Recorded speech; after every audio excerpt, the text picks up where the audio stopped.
Coffee Pods, a podcast of the Acorn Christian Healing Foundation, exploring what's happening in the world through the lens of Christian healing.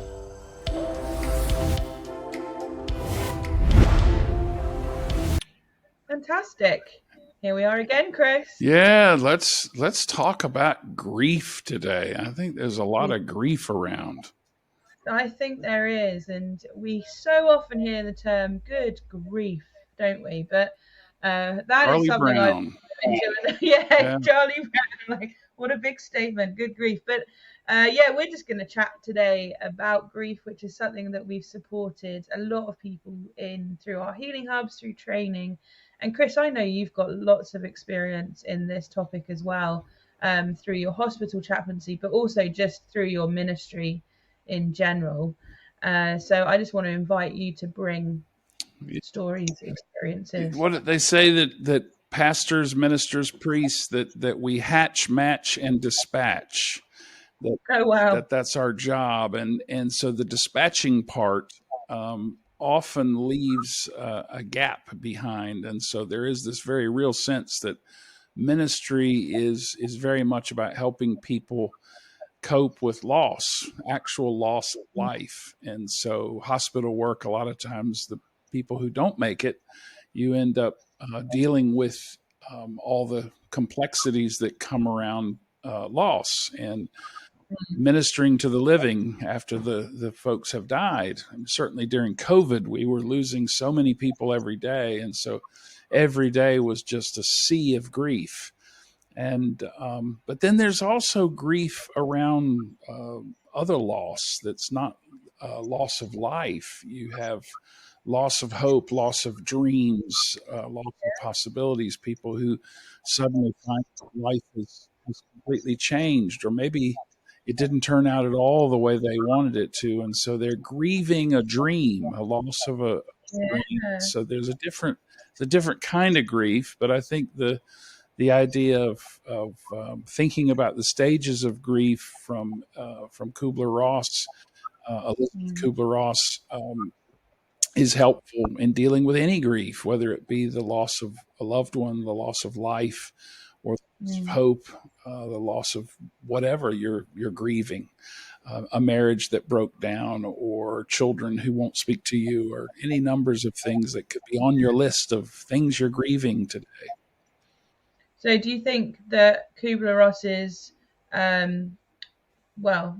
stages of grief that are mentioned can be applied to any life loss? Is that what you're saying? Or? There's been some pushback from some people about it being too scientific or too secular.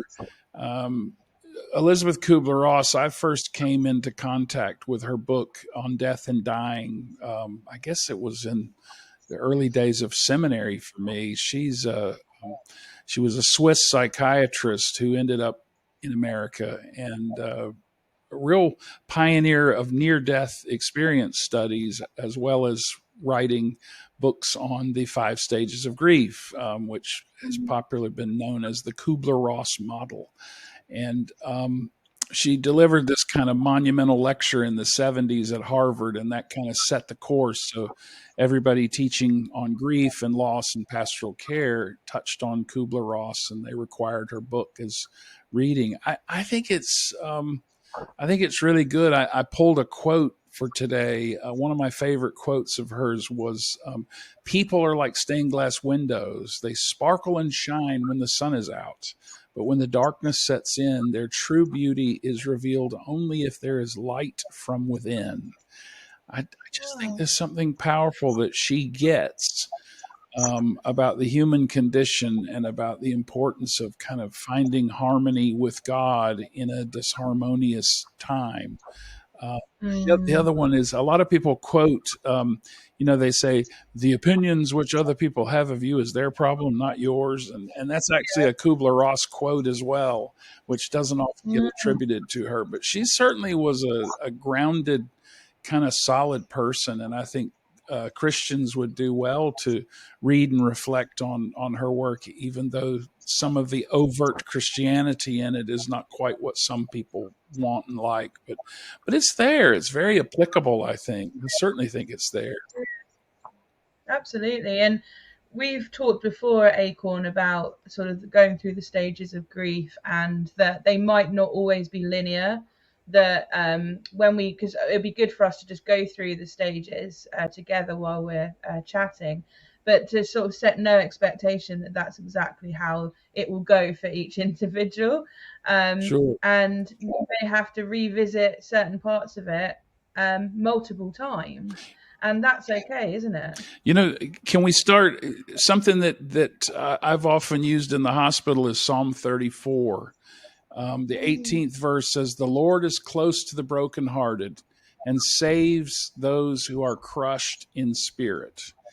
And I've used that before at the bedside because so often people forget that God is faithful, even in the bad times. And sometimes when you're in the deep, dark valley, that you really need a reminder. And the Bible is filled with reminders of God's faithfulness, and that our grief is kind of not just a mental process, but it's a spiritual journey. We are in a place where we can ask questions, where we can hurt, where we can cry, where we can seek God.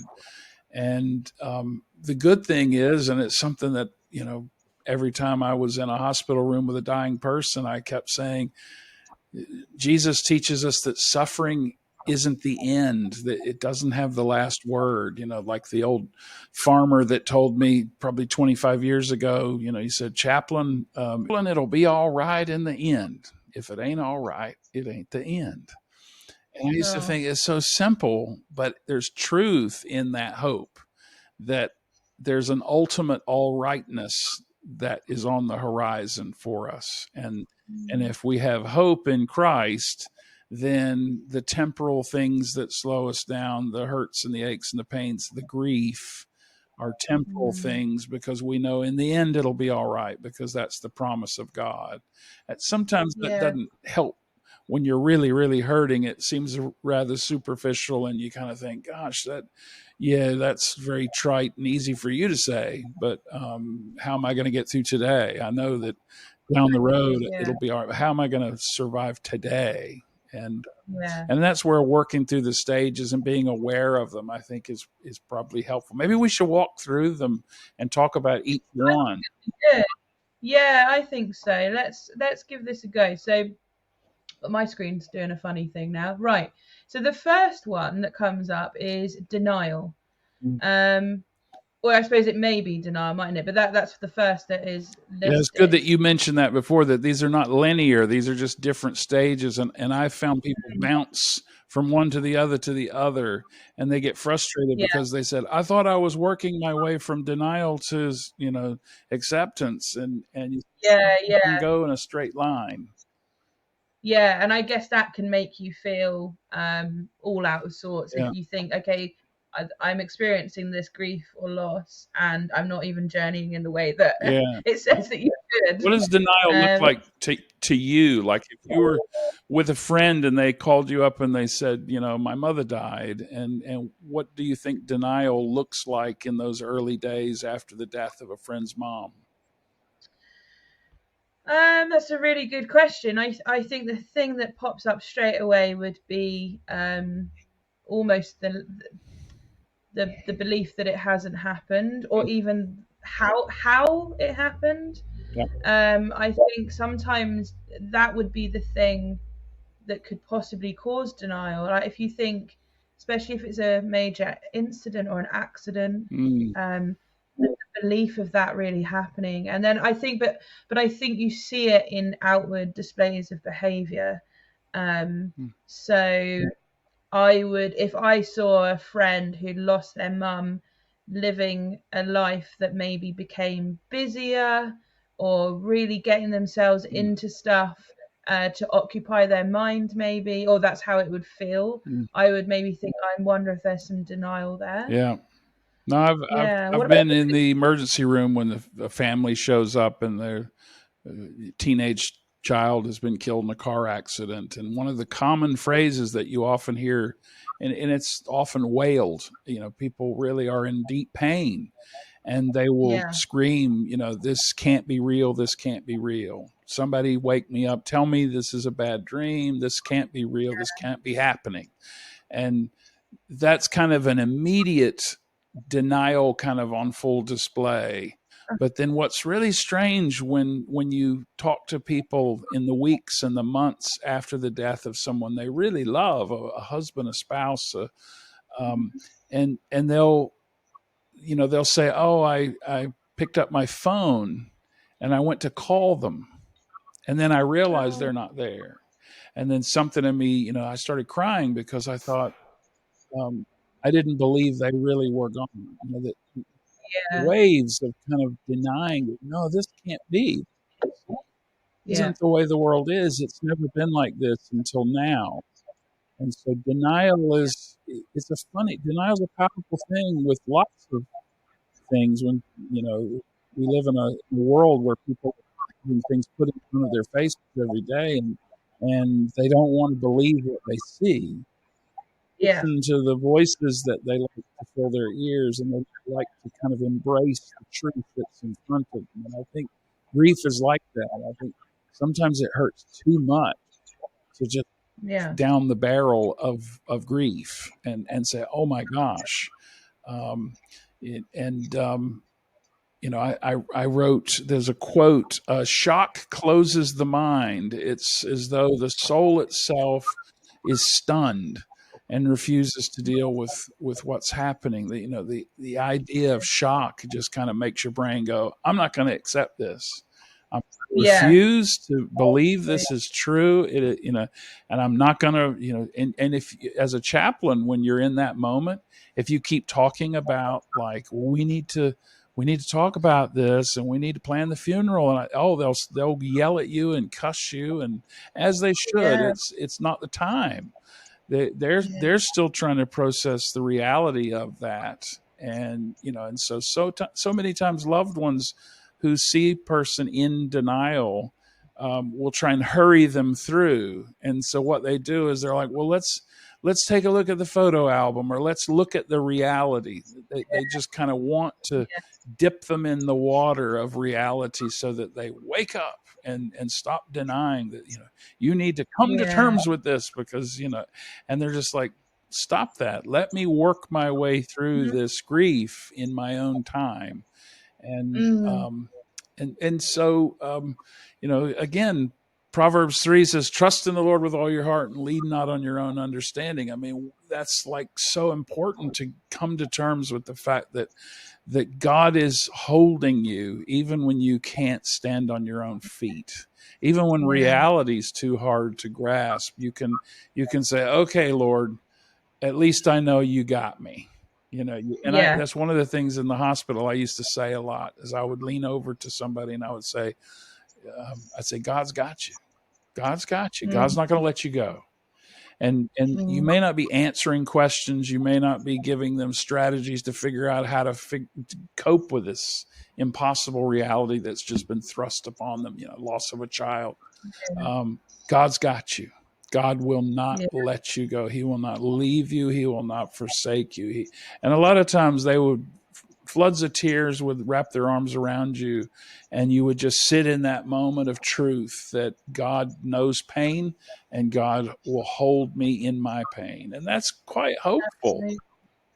It's really hopeful. And I think even just that one verse from Proverbs, when we share those scriptural truths or life truths with people, it's inviting them to go, okay, I am going to bring this to God. I am not going to carry this on my own. Fab. So the next one. Oh, this one's a toughie. Anger. Yeah. Oh. The other day, didn't we? Yeah, I think Callum was messing around with the intro to the podcast, and he had me saying, "I'm angry today" on the intro, and I was like, I don't know if that's the message I want to give every time people listen to the podcast. Oh, but anger's tough. A lot of times when we stop being in denial and we start facing it, then we start getting mad and we say, I'm going to get even, I'm angry, and I'm not just going to ask the questions of, why did this have to happen, but who's at fault and who am I going to sue? And, and I've Definitely. seen people shift a lot of times very quickly into the anger part, because we've got to blame Yeah. somebody. There's got to be somebody at fault, even when the death is as simple as, my own grandmother. I remember she died peacefully of a heart attack, but in her home on the couch. And I remember the kind of knee jerk reaction in me was, why'd this have to happen? You're annoyed about it. And then I watched my own father's reaction to it. And there was an element of denial that quickly shifted into anger. And he was just mad. This isn't fair. This is not fair. Absolutely. And I've seen that happen a lot too in the hospital, where people punch walls. And we've had people rip bathroom stalls off, and we had a nurse get threatened one time because all she was doing was telling the news, and all of a sudden somebody tried to attack her like it was her fault. And she actually was the one that tried to save the life of the person. And she came in and said, "I'm so sorry, we did everything we can." And this person attacked her, because sometimes this anger, it has nowhere to go. And you'll see families fight each other. You'll see people start arguing. And bad behavior in working through grief, there's a whole lot of opportunity for people to say, "I'm really sorry. I was so mad the other day, and it wasn't your fault." But it takes a real grown up to kind of wake up and say, "This is just me grieving. I'm hurting, and I know I'm angry, and I shouldn't bark at you like I do, but it's just I'm hurting, and it's part of my grief." Yeah, that's right. And it can be hard for those of us who are on the other end of it.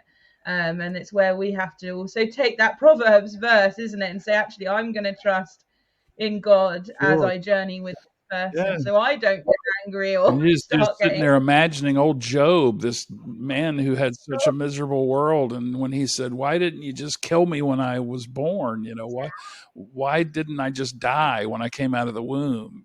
And because he lived this long life of misery. And so I think a lot of people have that same kind of fist shaking at God.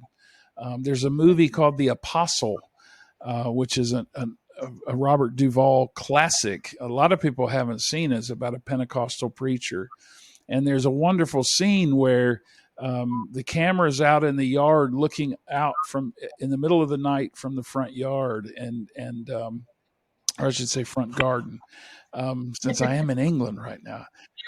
But you see this illuminated man ranting and raving in an upstairs bedroom, shaking his fist at God. And he's having this moment of just absolute anger. Why are you doing this to me, Lord? And it's so relatable, because I think so many times when things get yanked from us, taken away from us, when it doesn't work out, that our expression of anger toward God is quite it's a visceral thing, and it's also quite freeing, I think. But so many people say, "Oh, we should never be angry. Should never be angry." But I think that anger is normal, but I don't think we can just let it explode. I think you've got to sort of channel it constructively. And I think ultimately you have to offer that anger to God. I think that's the only place to go with our anger. And otherwise it'll lead you to sin, and it'll lead you to do bad things, and you'll be doing regrettable things with your anger and outbursts and shouting at people. And but certainly a stage, one of Kübler-Ross stages, it's a valid one. It is. I was just thinking, as you were talking about like letting out anger, that actually God is the best place and person to let that out. I know a lot of people would be like, you can't get angry with God, you can't shout at God, that sort of thing. But actually, like, He is the one person who you can just let it all out to. Yeah. So I like the thought that we can go to Him with our anger. Yeah, I think you see Pentecostal people worship, and they get so excited and so joyful, and they're just enraptured with this idea of God's presence. Why aren't we just as emotional when we're hurting and crying and just feeling, we want to just shake our fist at the sky and say, why, Lord? And it's just as valid an expression of the relationship to God. And again, anger, we said it's not a linear process. I mean, I've seen people go from denial to bargaining to anger, back to depression, back to anger, to anger again. I mean, it's one of these weird things that you can't just say, this is, I remember people say, well, chaplain, can you tell me how my grief is going to work out? Because I'd like to plan it. I'd like to sort of plan my schedule for the next 2 months so that I know when I'm going to be in the anger part so that I can make sure I don't hurt anybody's feelings. And you're like, it doesn't work that way. It's just, you might be in the middle of a Ross department store and somebody takes a clearance item that you were reaching for, and then you just explode on them and say, how dare you not be aware that I was reaching for, and you're like, that has nothing to do with that piece of clothing. It's not about that. It's about the fact that you got fire in you. It's a volcano looking for a place for the lava to go out. And that's what anger is in the stages of grief. Good counseling is a great way to take your anger and sit with another person, and then they can. It's like an old-fashioned pressure cooker where you can release the valve on the top and slowly release some of that pressure, because otherwise you've got a bomb that's just getting more and more powerful, and then all of a sudden, boom, little explosions happen, and you're like, where did that come from? You're bottling it down inside yourself. Because you're hurting. You're doing it in a more controlled, as in like we will control this, but safe environment to also let those feelings be explored. But what about bargaining? Because that's the next stage in her little list. Bargaining is an interesting one, because again, I've seen so many people, they do the kind of blame game, and they say, if you hadn't bought him the car, he wouldn't have been speeding, and he wouldn't have wrecked, and he wouldn't have died. And so they bargain about everything, or they'll say it next to a hospital bed of somebody who's comatose or someone who's been declared brain dead. Their prayers will be, Lord, if you will let me, if you'll let this person live, then I promise I'll do X, Y, and Z. And they begin bargaining with God. And, I don't think it works that way. I don't think our relationship with God works that way. I don't think healing works that way. I don't think if somebody comes to a healing hub and they say, well, I'll make a deal with you. If you'll pray for healing, then I promise that I will give 100 pounds to the next 3 people that I meet on the street. And you go, well, it's not a relationship like that where you think that you can manipulate God through behavior changes. Hopefully, as God touches your life, it changes everything. It changes your behavior. But the idea of bargaining in the midst of grief, I think, is a big thing, and I think that's why Kübler-Ross put it in her list. I think so. It's obviously being expressed. I was just thinking as well, because God, we see He has compassion for people in like biblical stories and in life. We see He has empathy for people, but that's different to us bargaining with Him, isn't it? Because that would be us trying to maybe manipulate a situation for it to have a different outcome, I think, with bargaining.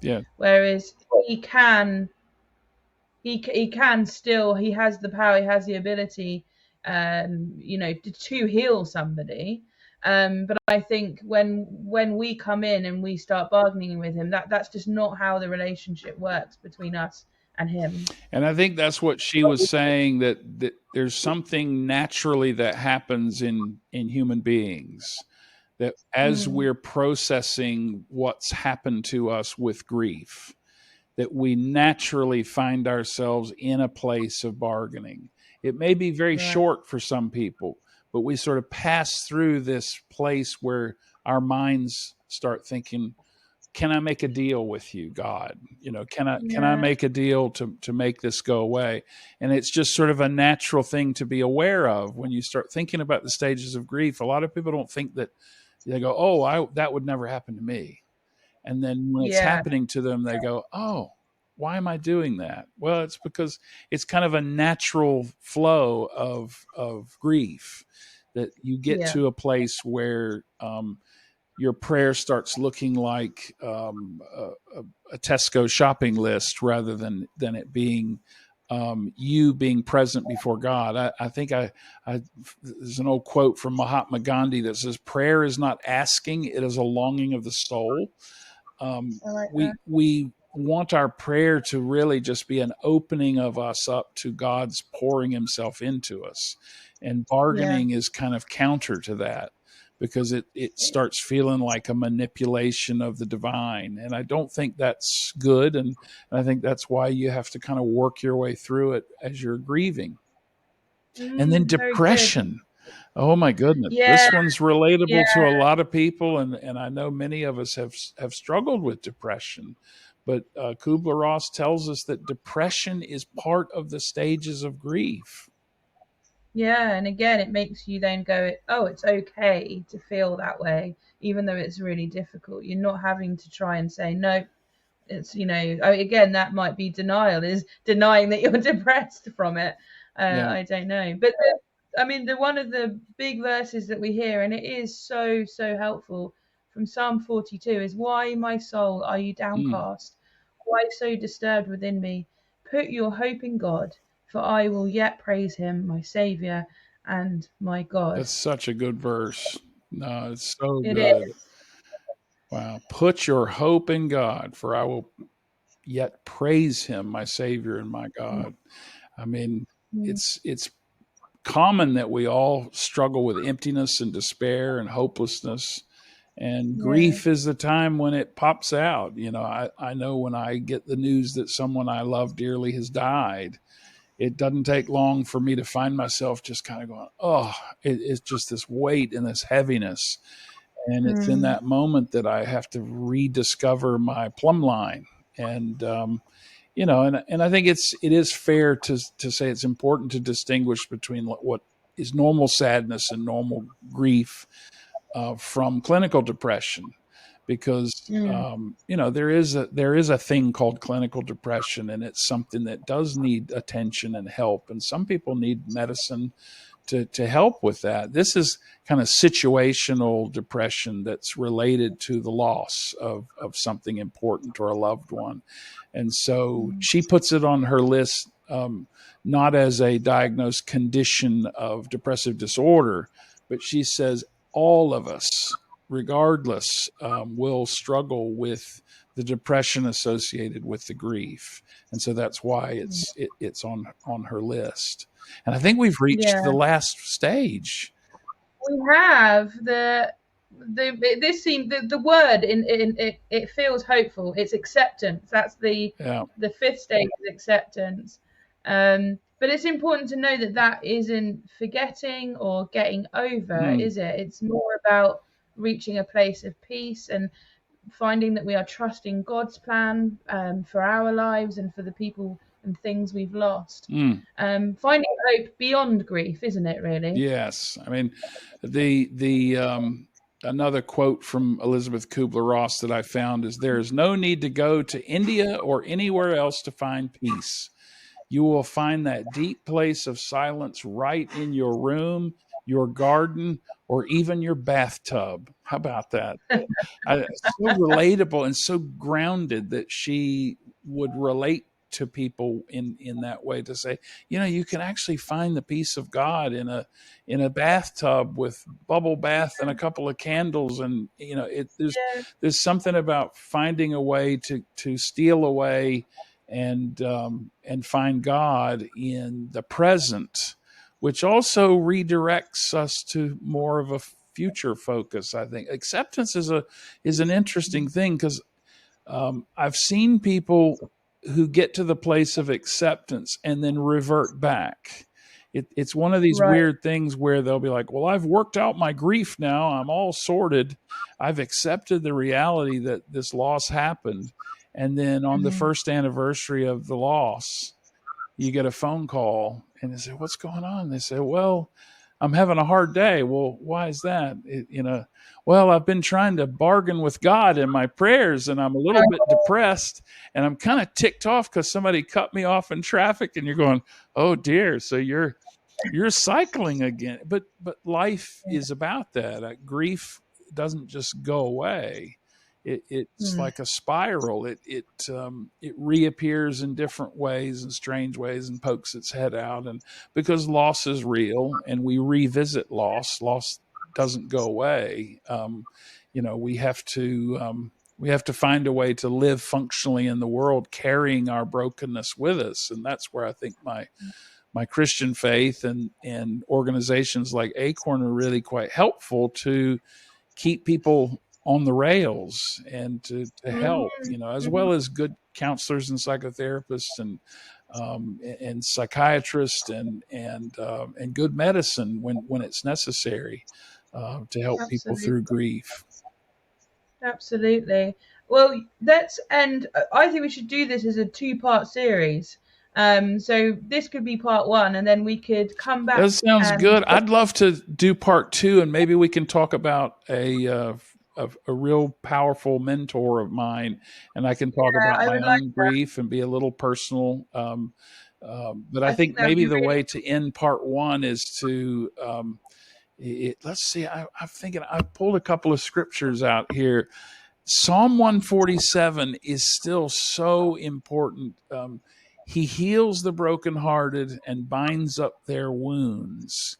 And the idea that when I'm hurting, when I'm grieving, that I have a God who will literally, just like the Good Samaritan, he will pick me up out of the ditch and he will take care of me when I'm kind of at my lowest place.